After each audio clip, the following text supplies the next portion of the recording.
there's trouble in the Balkans.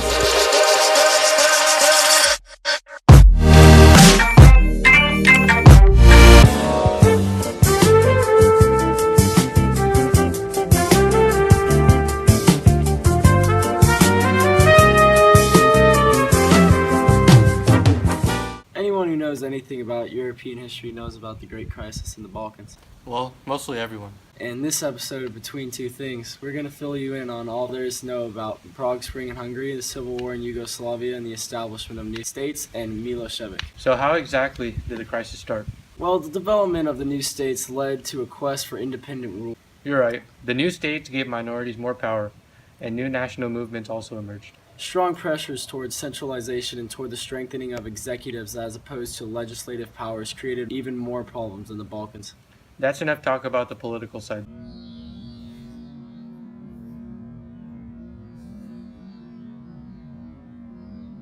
Yeah, let's talk about the religious side of this dispute. Religion became a big problem during this time.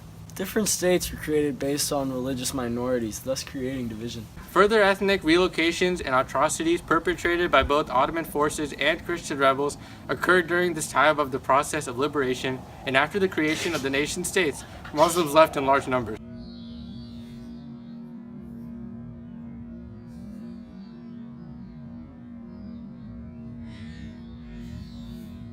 What about the intellectual and technological aspects? Nations began using technology to establish their identities, and new ideas were created to fulfill everybody's needs. The great powers also played an important part in determining legal and constitutional structures, usually with the intention of protecting minority rights, as with the Muslims of Bulgaria and the Jews of Romania.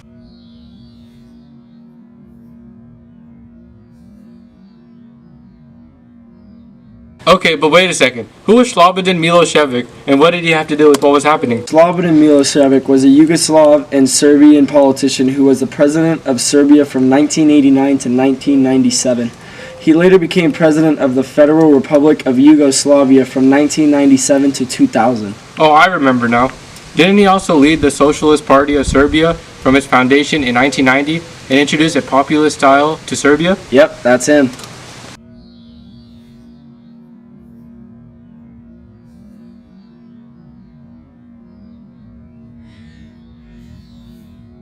Let's talk about the Yugoslavian Civil War. It began when Tito died in 1980, as the USSR was growing and the Yugoslav economy was declining. The IMF gave them money but instituted reforms that decentralized communism, made working conditions worse, and increased nationalism. This included Slovenia, Croatia, Macedonia, Montenegro, Serbia, and Bosnia. A wave of nationalism had Serbians called for a united Serbian state that kicked out all ineffective leaders.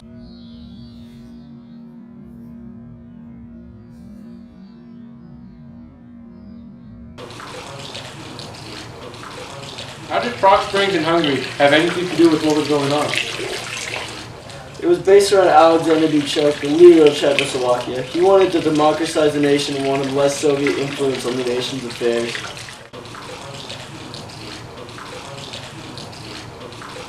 Bailey Prague Spring ended censorship and allowed citizens to criticize the government.